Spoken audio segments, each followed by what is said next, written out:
Hello and welcome to Explorers of Elsewhere's Elysia Rising campaign. Hi. Hi. Hello.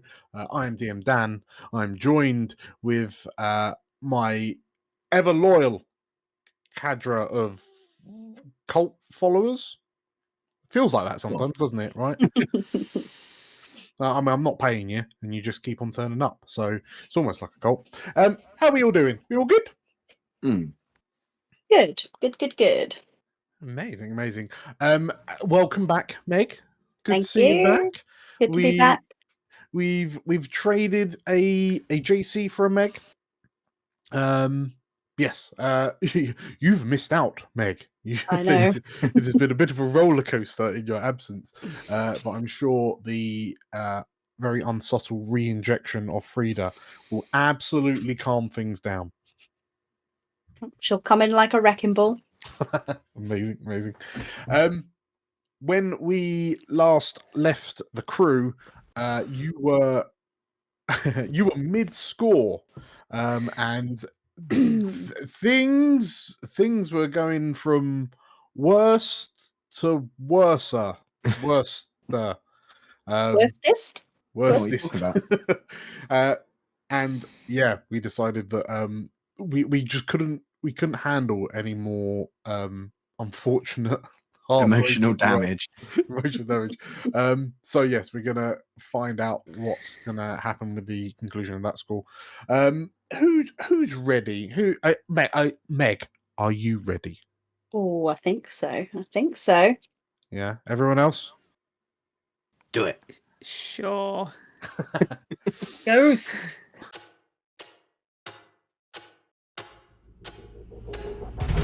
Welcome to Elysia, the jewel of the north. On our gilded streets, fortune and fame can be found by anyone. Hi, I'm Julia, and I'm playing Magpie, an ace of our lurk. Hi, I'm Nate, and I'm playing Cavern, a dragon-scent slide. Hi, I'm Meg. I'm playing Freida, a wolfkin cutter.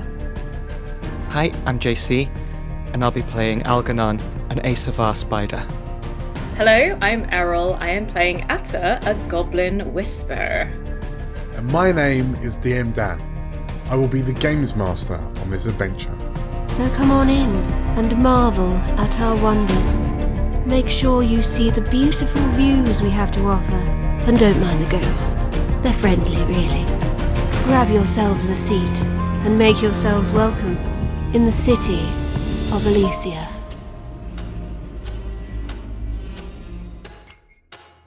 Most view war as a brutish and barbaric phenomena, exemplified by painful memories of the war between gods only years ago, which resulted in the cataclysmic event known by some as the Eschaton.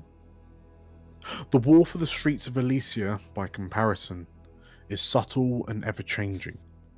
In the power vacuum left by the death of Algarve, the factions jostle and vie with one another, gaining and losing power in their shadowy conflict. Some, however, choose to forgo discretion when it comes to achieving victory over one's foes.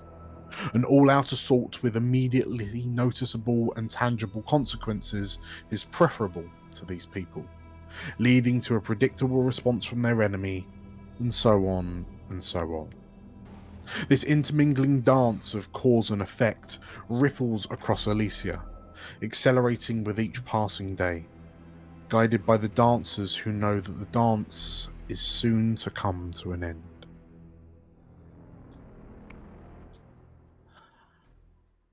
And so, we find Atta and Magpie in the grand hall of the Ocerus Mausoleum.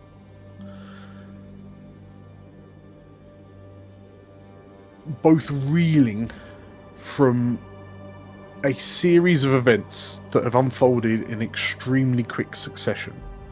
Magpie from one end of the hall over the carpet of mushrooms that have been grown and harvested, seemingly in secret, fed by what appears to be the mulched and decomposing remains of Elysia's dead. You see Atta holding a large glass orb that is thrumming with a it pulses with an ever so slight like a faint light that's brighter in the darkened room that you find yourself in, but you can see a number of almost sort of like liquid shapes sloshing around inside in an erratic and chaotic manner. And Atta, we find you clutching this ghost orb, which in a matter of moments after being opened seems to just fill with a half dozen spirits, which their faces pressed against the inside of the glass, in their faces contorted in screams and looks of scared looks. And as you've glanced around, as you've put the Soul Searcher glasses on, you've noticed that the hall, the large kind of space of the hall above you, is filled with motes of light. And you've been able to insinuate that the story of what happens to people that die in Elysia, being carted away so their ghosts can be safely destroyed, is likely a lie.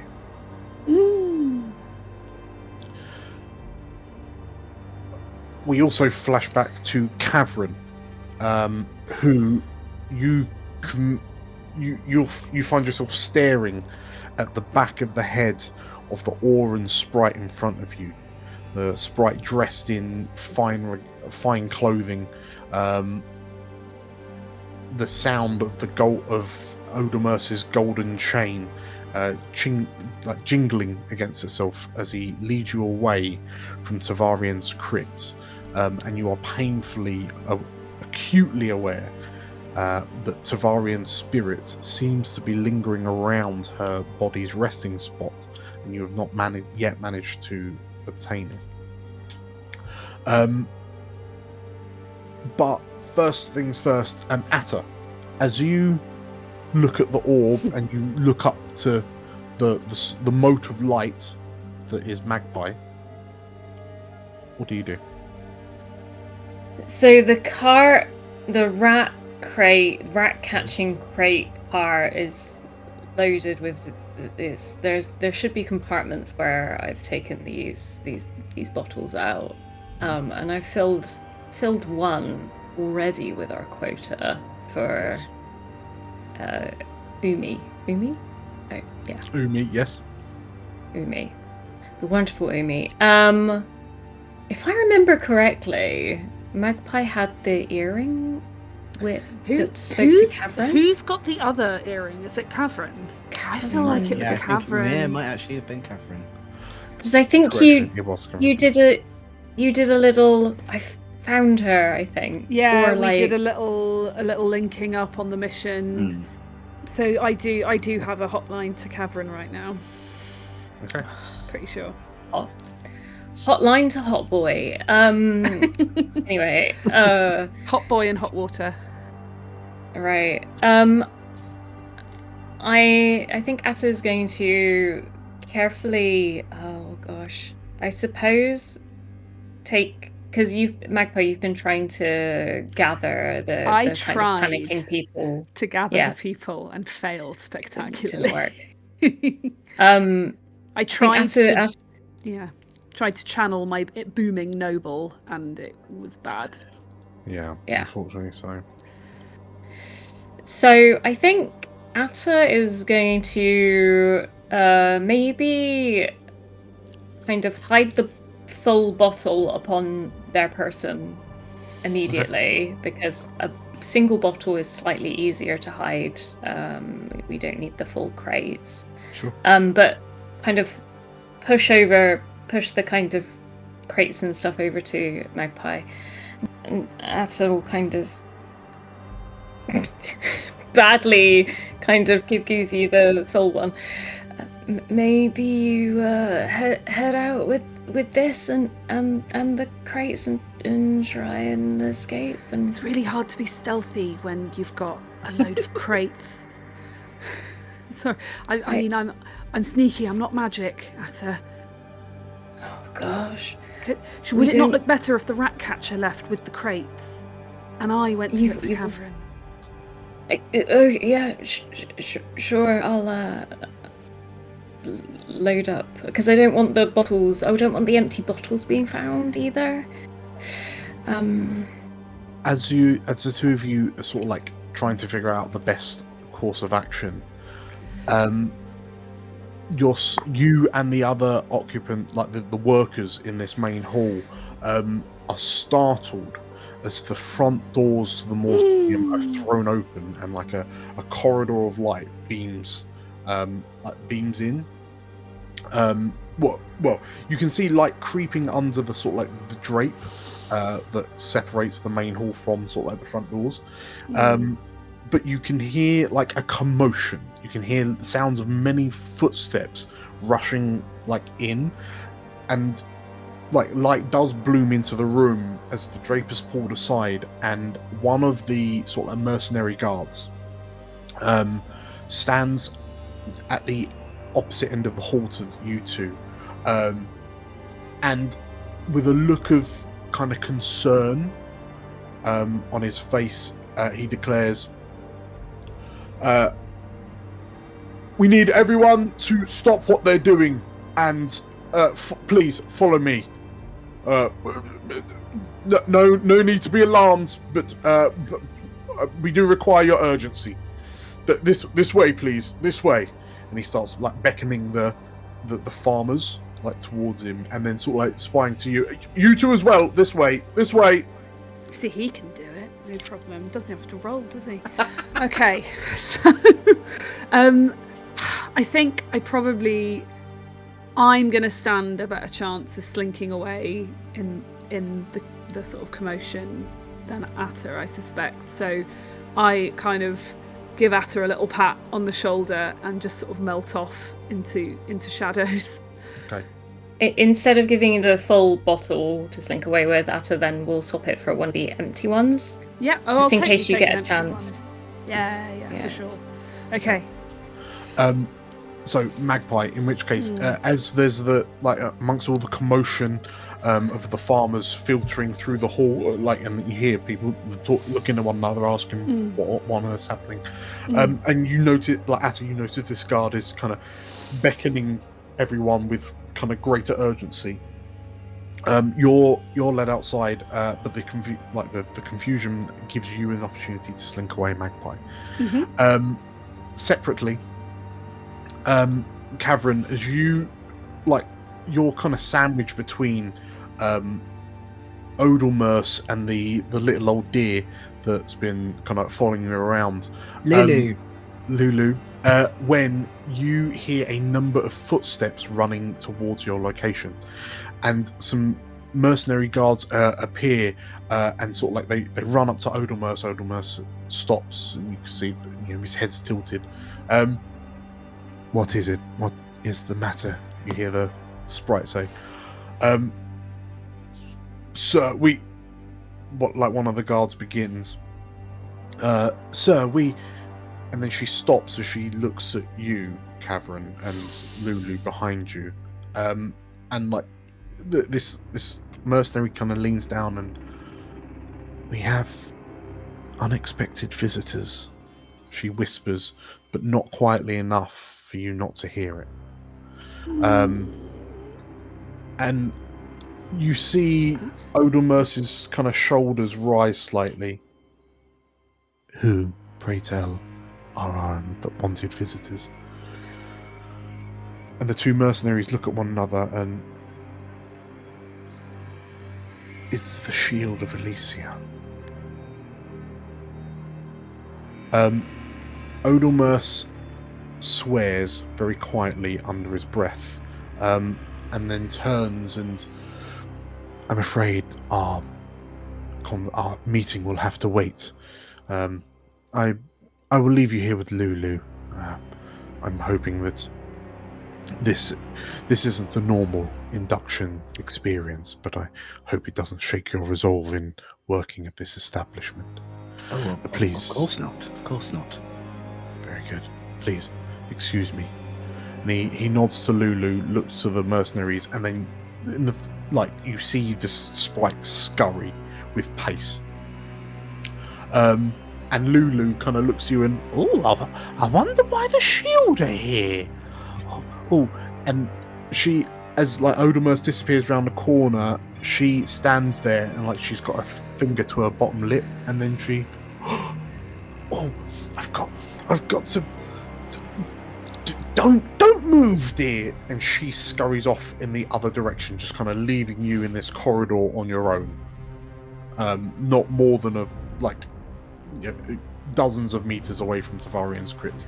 But Lulu kind of scurries off in the direction of the room where you first met her, sort of like the office type area.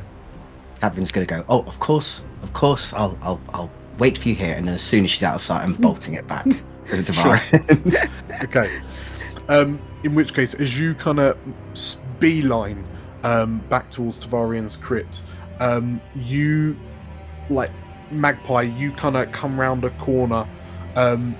You have to duck into a corner as you hear footsteps coming, and you see two mercenaries flanking, who you know to be Odomers Saran, and they appear to be heading to a side exit out into the mausoleum grounds, proper. And you, as they go, you hear one of the mercenaries saying, "Are we? What are you proposing? Do we? Is this an attack?" And Odomers is quiet, but there's a look of anger written, etched across his face. But yeah, they disappear. You're able to scoot on past them, and you find you catch up with Cavern in the corridor, stood outside a crypt. Something's going on. Did you get the ghost? I didn't, but I'm going to try again one more time. Is the crypt? Let's be smart about it. The crypt door has been locked by Lulu. Right. Magpie just immediately gets to work on unlocking the door. Yeah, absolutely. I'm going to say that this is a risky standard still. Okay. My tinker is 2 pips. I am quite stressed, so I think I'm just gonna... You are using your fine lockpicks? My fine lockpicks, yeah. In which case, you can increase your standard to greater. Really? Mm-hmm. I've totally forgotten how to play this game. Cool. Partial success. Okay. It's partial. 5. Not bad. So, you pull your lockpicks out and you start furiously trying to unpick the lock on this crypt door, and it unlocks with a because it's effectively it's one of those large turnkey ones, so you've got to get the heavy duties in, but it clonks satisfyingly, and the door swings open. But as the door creaks as it swings swings away from you into the crypt, you hear through the walls a voice from outside bellow, "Odomers!" Quickly, inside. Come on, Cavern. And Cavern, you also hearing that voice, you hearing that booming voice, you recognize it as someone who's using low-level divine magic to amplify their voice. They're using thaumaturgy to boost the volume. And it seems whoever these visitors are making a show of things. Right. You are now in a desperate position. Okay. Hey! We love it. But yes, the gate is swung open. You've now got unfettered access to Tavarian's crypt. So the shield is part of the faith, right? Mm. Yeah. I always think guard when I hear shield, but actually no, is it like the Faith's crack squad or something? Like, See? oh, well, we doesn't know. We can't say. All right. We know that they mean business, though. Yeah. So now the gate's open. What are you doing? So we are going to duck in and close the door behind us for sure, as quietly as possible. I would like to tell me about this room, because Magpie's not been in this room before. She's most interested in the table that Tavarian's on. Like, can it be hidden behind? And also, what are her exit points, if any? So you like this iron. It's effectively like an iron gate that's just swung open into what is almost like a 10 by 20 foot room. Like, it's very small and quiet. Okay. It is just a little kind of mausoleum crypt room, like stone walls, stone everything. Immediately in front of you, like middle of the room up to the far wall, is a sarcophagus with Tavarian's covered body on it. And are there drapes around this table? Like, if we were to crouch behind it, would we be visible or no? For all intents and purposes, the room that you're in, if you take the slab that Tavarian's on, it effectively makes a U shape. So the only places you could reasonably hide are to either side of the iron gates. Like, it's a relatively open room. You wouldn't want to get caught here, for example. Okay. Yeah. What's the plan? Cavern, now feeling the sort of desperation of the situation, and also completely beefing it like twice, is going to go like third time's a charm, and he's going to use Emergent Divinity to see if he can grab them. Mind us what that does, Cavern, because you're quite stressed. Well, it doesn't cost any stress. Good. It automatically bypasses the roll. It automatically succeeds in the roll, but it does accumulate 2 heat. That's fine. That's fine. We'll take the heat. So, as you are you using the same orb that you've been trying with, or are you taking the one that Magpies come with?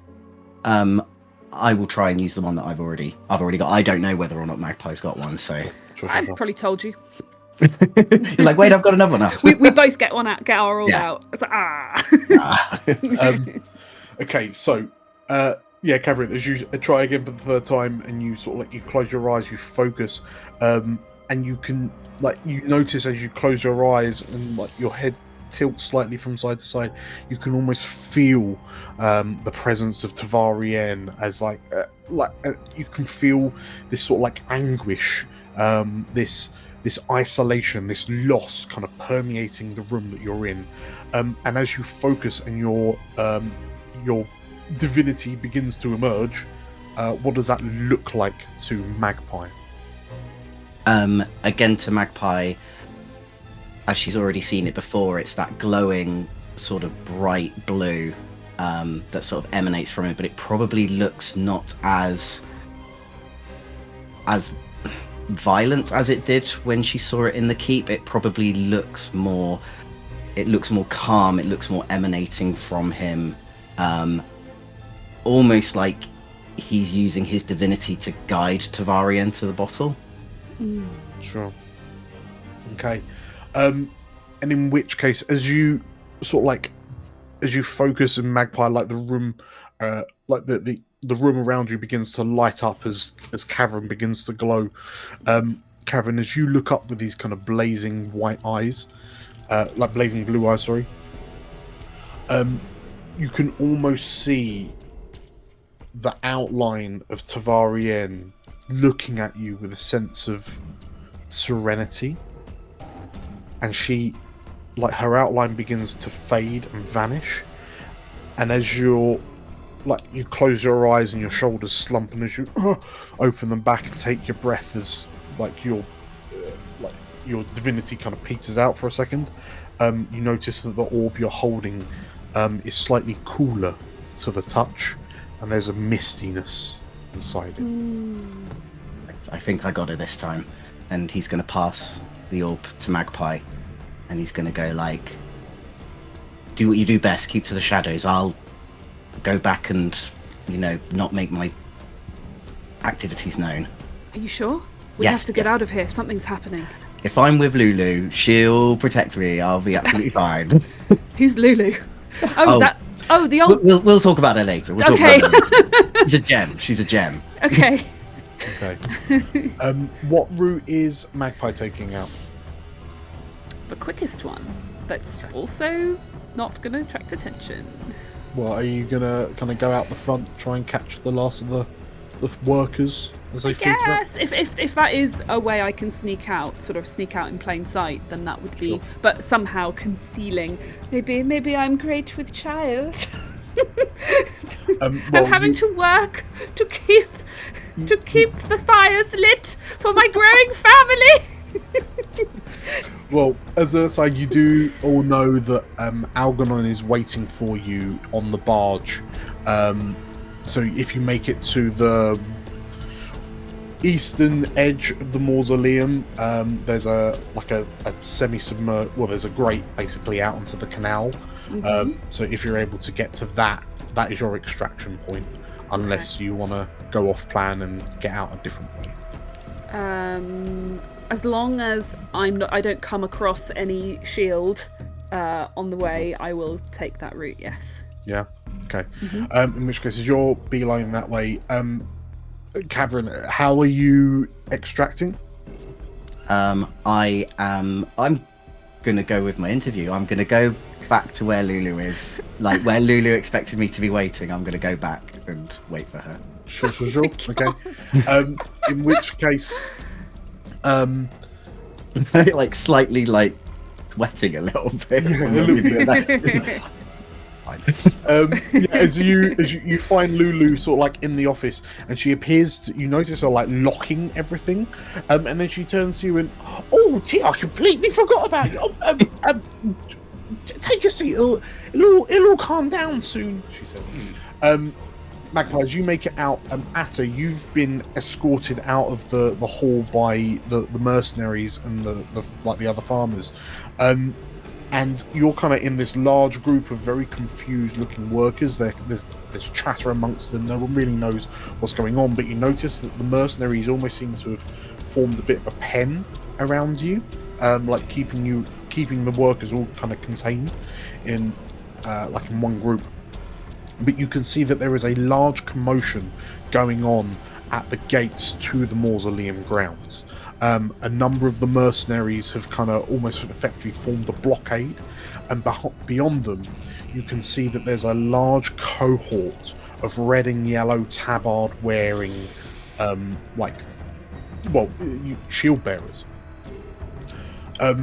and peer, like, you have to squint slightly, but towering over the other shield bearers by a good foot or so is this absolutely monstrous Lorivar. Uh-oh. Towering over the other shield bearers. And you notice from the white, like, buzz cut hair, the beard, and like the gleaming gold armor, you're pretty sure that leading this warband is Zahn Martok, the leader of the Shield of Elysia. And your suspicions are confirmed when he starts calling out Odalmer Saran, but his voice is amplified to a booming volume. And you can see, like, his skin is slightly glowing from, like, divine magic. Come out and face me, you rat! His voice bellows out. And as Magpie begins to emerge, you see from a side exit, like side entrance, Odalmer strides out, flanked by these two mercenary guards. And, like, you see, like, the sprite's hands waving, and he's shouting something, but his voice is utterly drowned out by the leader of the Shield of Elysia. And as Magpie, you spot Atta in the crowd of these workers, and you notice that some of the mercenaries have kind of peeled off to see what's happening now that Odelmerce has arrived. Do you take the opportunity to scarper? Yeah, I'm scuttling. Yeah. Is there anything you're doing, Atta, before, like, say you've seen Magpie, but is there anything you're doing now that this showdown has begun? So we're kind of penned in. I kind of want to. So, yeah, you were almost like kettled, but some of the mercenaries, have like peeled away. So the group is still kind of clustered in a bit of a circle, but you're no longer ringed off because these mercenaries want to see what's happening. Okay, if it feels like I can use some sneaky prowl to get away, then I will without anything. But if I need to, I can cause some kind of distraction. Release some rats.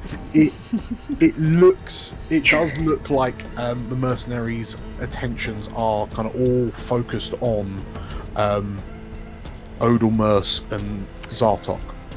I feel as if I would want to Martok, get to a safe distance and watch, because this is some popcorn-worthy theatre that's going on right now.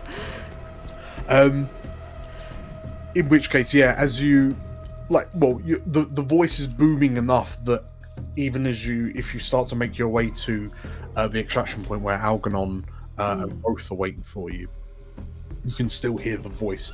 And Cavern, even though you're still in the mausoleum, you can hear you can hear one side of it for sure. But as Odelmerce kind of strides to disappears through his small army of mercenaries, you hear Zahn's voice shouting out, "Odelmerce Oran, you have been found guilty of dealing with spirits and other dangerous apparitions. Your artifacts will bring upon the end of Elysia, and we will not abide it."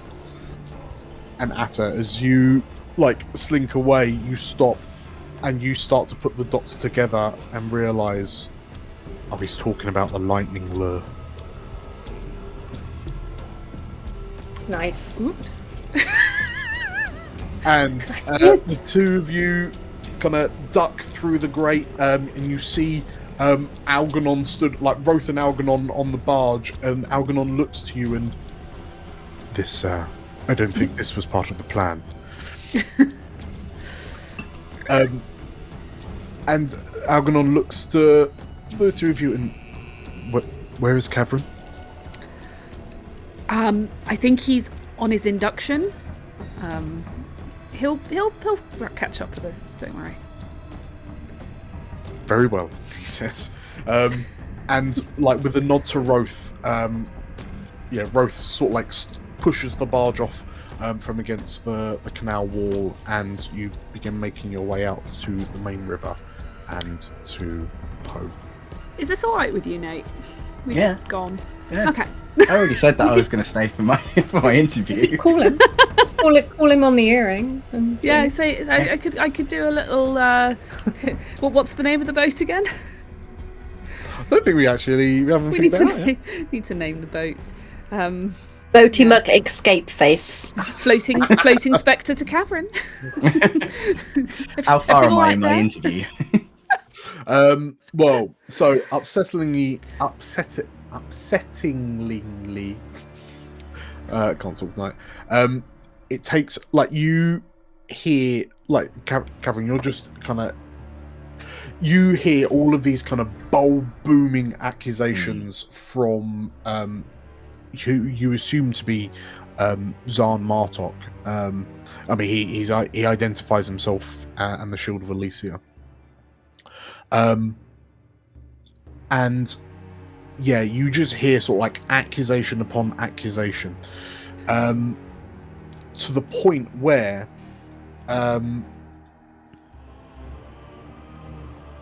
you know what?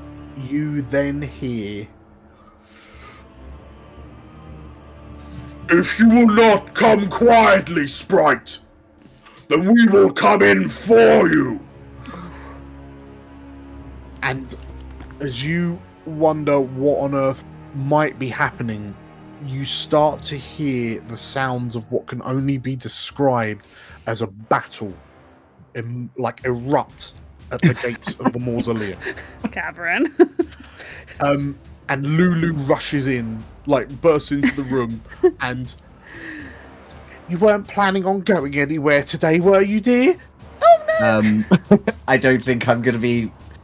I mean, surely there's an secret escape somewhere? I don't think maybe we can replan this for another time? Lulu, looks to you in a bit of a panic, and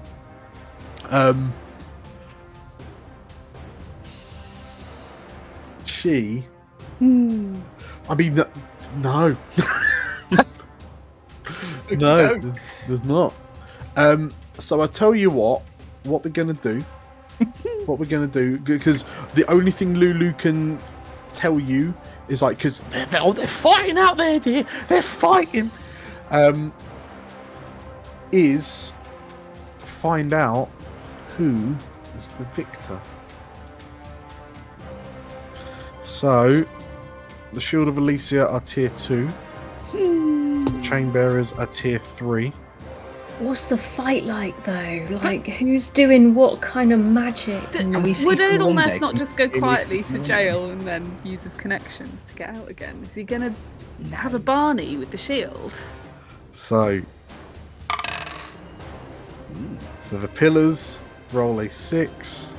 The Faith rolls... Gosh. a 4. Ooh. Okay, so, Kavrin, you and Lulu are locked up in this office for about an hour. Before the sounds of the sounds of battle die down relatively quickly, within 10 minutes or so. But no one comes to find you. No one finds you for, say, the hour. And the door opens, and a very kind of this wolfkin man with blood streaming down one side of his face and a puffy eye. It's safe to leave now, he says. He grunts to you, and then he just waltzes off. And as you and Lulu make your way out of the mausoleum, you can see that there are a number of mercenaries kind of laying on stretchers, being tended to by presumably medics and hospitaliers. But there are a greater number of Shield of Elysians who are currently bound and gagged in a pile off to the side. Blimey. Looking around, you notice that Zahn Martok is not among their number, but it would seem that Odalmers's forces won this battle. Blimey. And with the coast clear, you're able to scarper. Well, it was lovely, Lulu. Lovely to meet you. We'll reconvene at another time, I'm sure. Oh, absolutely, yeah. But it's going to take a little while for us to sort this out. She says, waving her arms a little bit. You don't worry your lovely little head about it. I'll be in touch soon. Okay, good. I've got a good feeling about you, Mr. Leech, she says. And yeah, as you skedaddle off, where are you all reconvening? Spectre? Yeah, where's the closest place? I guess the Spectre, yeah. Spectre. Oh yeah, let's just take a whole bunch of stolen ghosts to the Spectre. That's fine. Yeah, they love it. I mean, it may be worth actually going back to Cadwallader Manor. That's what I was thinking. Yeah. Okay. In which take case... our ill-gotten gains yes. to the pub. So, you you make your way back across town to Cadwallader Manor. Very good. Oh, blimey.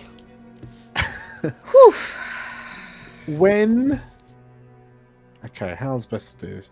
When you get back to as you're in the Ivory, you head through the districts into the Ivory and towards Cadwallader, and as you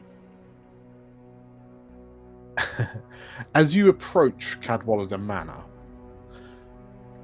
where do the crew find Freida in the vicinity of Cadwallader Manor?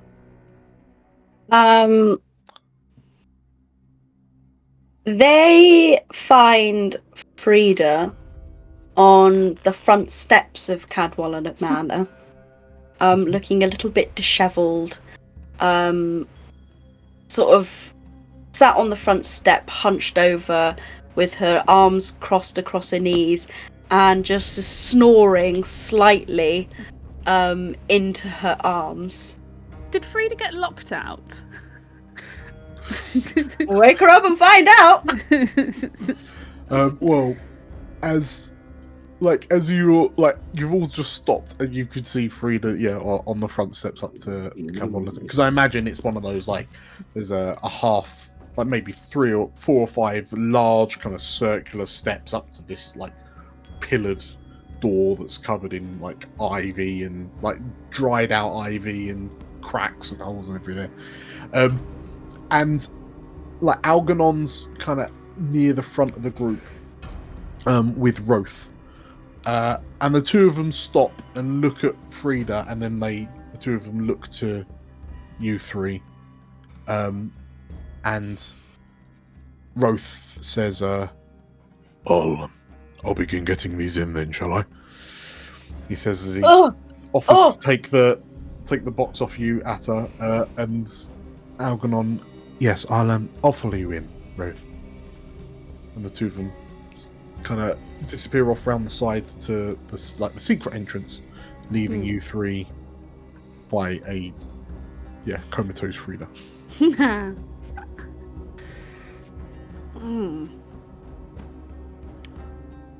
You're right there. All right, you're back. I've been waiting ages. Where you been? On a job. Where have you been? Long story. I forgot my key though. I don't suppose you could let us in, could you? I could really do with a cuppa. I think we could all do with a couple. We've got just had a very interesting situation just happen. Yes, you have. You and I both. Okay, so as the four of you, the three of you escort Freida in, we will flashback 1 week. Ooh. To the morning after the keep score. So, Freida, you wake up into a world that now views you as a wanted criminal. The stress and anxiety, the sounds of the screams amongst the flames still ring through, between your ears, and they only get louder when you close your eyes. The sight of this blackened figure grasping Algarve around the neck and dragging him, kicking and screaming, into the consuming flames, strong enough to seemingly incinerate solid stone. What did you do as your first downtime activity of your week of recuperation? So the first thing that Freida did was return to Jocasta's underground fighting den to basically to punch some of the stress away. And while Freida was there, she spoke to Jocasta more about the sort of the young people that Jocasta had seen come through the halls recently. I will interject and say that when you went down to the pit, specifically to punching people and talk to Jocasta. Jocasta wasn't there. Oh. It happens very infrequently, but on this occasion she wasn't actually there. Okay. Then Freida basically just fought anyone that would fight her until she could fight no more and realised that she just still couldn't quite escape what had happened. Sure. Okay. In which case, if you're indulging your vice, which I assume is what you're doing, Oh yes. please make me a using the dice on the left. Oh my gosh, yes. Your stress is 9. If you roll a 0 dice, indulge vice, because this is running off your insight. Oh my gosh. Okay, cool. My stress is 9. How many number of dice is it? So 0. Okay. And it'll roll 2 and take the lowest. Oh, it'll win it. Oh, it's been so long. Oh, 2. Okay. So you managed to reduce 2 stress in your first kind of bout. Grand. Was there anyone in particular, like who was your least battered opponent? I'd say my least battered opponent was actually a sprite named Jeff. Ah, yes, Jeff. That A proud well-known Elysian sprite name. His name was Jeff. He was a sprite. He was a Terran sprite, and by the time that Freida got to him, she's already just full, almost like drunk on the violence of it, and was feeling very cocky, and kind of was almost quite condescending towards this gentleman. Really looking down on him, thinking, "Oh, he's just a tiny little wee thing. I can beat the shit out of him, no problem." And yeah, he actually bested poor Freida, really kicked her butt and put her in her place. But afterwards, the two of them got talking, and Freida, without sort of started talking to him about how she'd recently been through something quite extreme, and now her face wasn't welcome in certain places anymore, and yeah, wasn't feeling too hot about things, and didn't know how to, didn't feel like she knew where to go from here. Okay. In which case, yeah, as you kind of relay some of your woes onto Jeff, I know exactly what you mean. I've felt like that myself sometimes, but I managed to find a way to move past that feeling, that gnawing in my chest, to channel that pain into something better. I just all feel so hopeless. I just feel like no matter what we do, nothing gets better. It just gets worse. The Terran sprite looks to you and nods, like bids you like you're lying on the ground, and he bids you stay there. And you watch as he picks up, like there's like a dartboard on a nearby kind of column that rises up to the ceiling, and there are what are effectively like little kind of throwing darts embedded in it. And he plucks one of them out,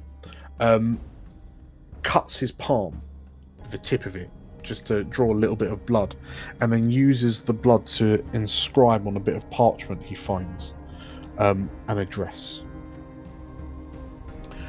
Be here at this address tomorrow, and we'll show you how to move on from this pain. And What do you mean we? the sprite hands you the parchment, doesn't respond to your answer. It doesn't answer your question. And turns and leaves as he goes, flinging the dart back into the dartboard. And as it embeds into the dartboard's kind of wooden surface, you see like drips of his blood congealed on its end.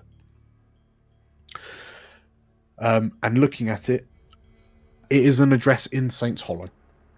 Right, I guess I'm going to St. Hollow. Okay. What's your second activity? Oh, well, pub. But this time, Freida's going to go back to, oh my gosh, where are the places? So also bear in mind that the crew have not seen you in a week, so it can't realistically be anywhere where someone would have reported your location. No, I think Freida wants to sort of keep away from people in general. I mean, the so address she's on gonna- that parchment, it does look to be. I mean, it's Saints Hollow, so like it's Oh, yeah. as ghetto as can be, but it does look to be like a drinking place. Yeah, I think Freida does think about going, home to Rookridge, and then sort of walks through that area, and at some point is sort of taken with the idea of just going and just going straight up and finding Caleb and beating the shit out of him just for the sheer satisfaction of it, but doesn't, and continues on and wanders up to Saints Hollow, and then tries to find the just most divey, awful bar that she can find, just somewhere where nobody's gonna speak to her and nobody's gonna bother her while she drinks, and the kind of people who would bother her would probably be looking for a fight, which is also kind of what she wants. Okay, so is this another Oblivion? This is another Indulgence. Oblivion. Yeah. Okay, so you fought yourself into Oblivion. And I'm gonna drink myself to Now drink yourself into Oblivion. So roll again. So again, 2 dice. Take the lowest.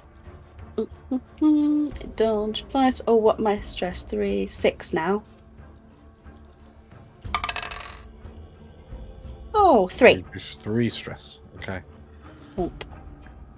Okay. Whoop. You notice that the dive bar you found yourself in, and like the drink itself is like it's not that far off dirty water. Like, it is just the most unprofessionally cobbled together, like we chucked stuff in a jar and it's gone a bit rancid, but it's like the mushrooms have just released a little bit of kick, and like it's a sort of drink where in lieu of making you feel drunk, it just skips you straight to like nausea. So like you feel the grumble in your gut, you feel like your throat feels like it's swelling slightly as you drink this stuff, but it sort of serves a purpose.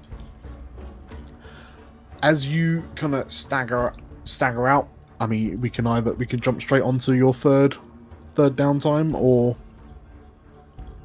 Okay, I think whilst I'm there, then Freida's gonna actually go and have a little sort of word with people around Saints Hollow to basically find out what their like local like fighting rings are like, but not as a. She's not going to go and attend as a fighter. Instead, she just wants to go watch, and then maybe get the like, what's the word? Get the measure of the fighters in this area, and maybe do a little bit of gambling. Okay. Well, so the people of St. Hollow are not a particularly hospitable group of individuals. There's a lot of stares and like accusatory looks, suspicious looks. One person who looks utterly down on their luck, you find them like in a street corner, like scrunched up for warmth, and it seems like their only possessions are the patchwork coat that they've got wrapped around them and the threadbare trousers that they've got on. Only like speaks to you but never opens his eyes, and you can see that their mouth is missing the majority of their teeth. Their skin is sallow. They look like weak. But yeah, there's a place that I go to sometimes. Yeah, it's just down there. Yeah, the Black Oxen. Yeah, and you notice that is the place on the address of the parchment that the Terran Sprite that Jeff gave you. Oh right, okay. They've got a little ring hidden in the back. It makes for good viewing. Right. Thank you very much. Have you got anything you could give me in exchange for this information? Can I chuck him like a couple of copper, couple of pence? Yeah. The man scrabbles for the like his arm. These bony arms kind of reach out from the coat, grab at the coins that you hand it him, and then they just kind of disappear back into the coat. And it's the only time like he opens his eyes to reveal these kind of sunken, bloodshot, like large pupilled eyes. Thank you. He pulls himself back into himself. Right. Okay. I'm gonna head to the Black Ox. Yeah. I kind of want to get a measure of the kind of people that fight in this part of the city. You know, are they fighting for? Are they fighting for pleasure? Are they fighting for the sort of the thrill and also the physical prowess like in Jacasta's Ring, or are they fighting for desperation? Sure. Well, like as you head in, it looks like the majority of the other absolute kind of dive bars that you might see around St. Hollow, you know, arguably Rookridge. And sort of like speaking to a few people, like you look around for Jeff but don't see him. Speaking to a few people, you know, you're told that, like quietly through like hushed whispers, that yeah, they're out back, Okay. and you're led sort of like through this doorway that's covered over by like almost like a curtain, like a drape. And as you move the drape aside to move in, you find yourself in what appears to be this kind of open. Clearly, this was like a large kind of warehouse type kind of room, and you know what is the bar out front was like was part of this warehouse thing, but since it's just been turned into this dive bar. But this warehouse area is hot with it's hot. There's a strong stench of sweat and blood in the air, and you see that this gathered group of people are silently watching two combatants in this like makeshift circle in the center of the room. And these two are going hell for leather. Like, you've seen people fighting in the pits, but there's a tactic. There's a modicum of like skill of tactics that they're trying to employ. They're blocking, they're countering, they're feinting, they're riposte. You know, they're trying to outsmart their opponent with their fighting. But these two Lorivar in the ring are just going hell for leather. It's borderline like primal savagery. And what's eerie is that the only sound are the concussive thuds of their fists colliding with one another, and there's no attempt at defense. And the sound of their like heavy, ragged breathing. The audience is otherwise silent. Ooh, creepy. And at the back of the room, slightly raised up on like a stage, a mini stage of sorts, is what appears to be a large kind of throne-like chair. And you see there's a figure in shadow watching the fight unfold. And as you scan the room a bit more, you then spot Jeff, who has turned to look at you, expressionless, and then turns back to the fight, just in time for you to hear the sickening sound of bone crunching as one of the combatants' legs snaps, a thud as he collapses to the floor, and his soft whimpering. And the circle of watchers step in, drag the loser out, and the victor moves back into the circle.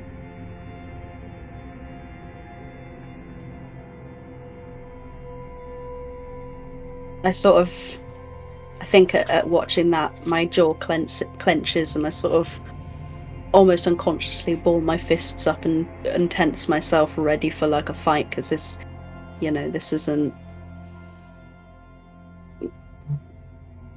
what I'm used to. Sure. Sensing your presence, the circle of watchers turns to look to you, and then they slowly shift and part to give you access to the fighting ring. And Jeff looks to you and tilts his head in.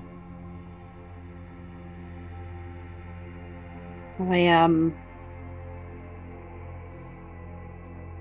sort of involuntary swallow and cautiously step forward.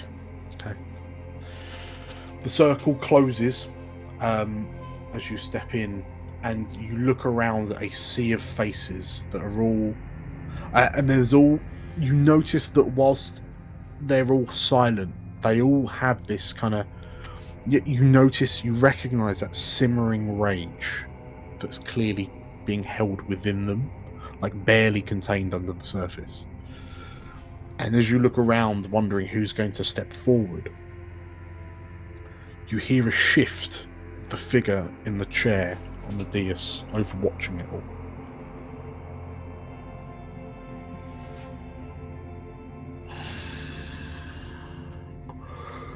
You are new to this place. What is your name?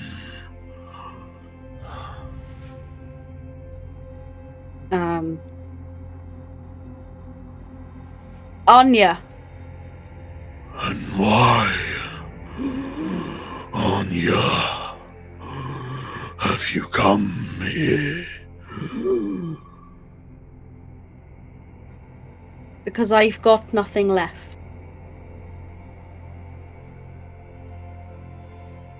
You hear, like, the slow, laboured breathing of the figure in the shadow chair slow slightly, and then there's a grunt, and there's groans of pain as this figure pushes himself to a standing position. And the sound of heavy thudding footsteps, a somewhat tall seemingly leather-clad figure emerges out of the shadow, and the circle parts to allow him into the ring with you. And as you look upon him, you're caught by the two glassy orange lenses that peer at you from this figure as it leans heavily on one leg, arms hanging lazily by his side. An iron mask underneath the lenses concealing his face, paired with a black hood and cloak that drapes over the shoulders. You can see there are pipes, there are socket holes across this full body suit the figure wears, interlaced with metal plates, and you notice like metal gloves with fingertips honed to razor sharp points. And as the figure watches you, you hear this almost mechanical wheezing as his shoulders rise and fall with his breath.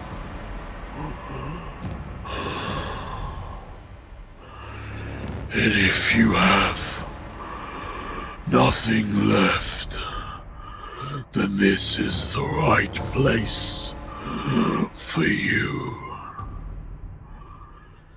Because the figure looks to you directly. Everyone that was at the keep that night lost something, didn't they? And I think we'll call it there.